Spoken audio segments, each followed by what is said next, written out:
Hi, Bruce from Safiery, and we're alongside Troy Cooper's LC200 here.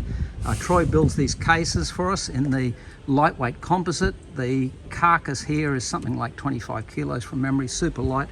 Remember, we've got the double induction there to draw the 85 litre fridge.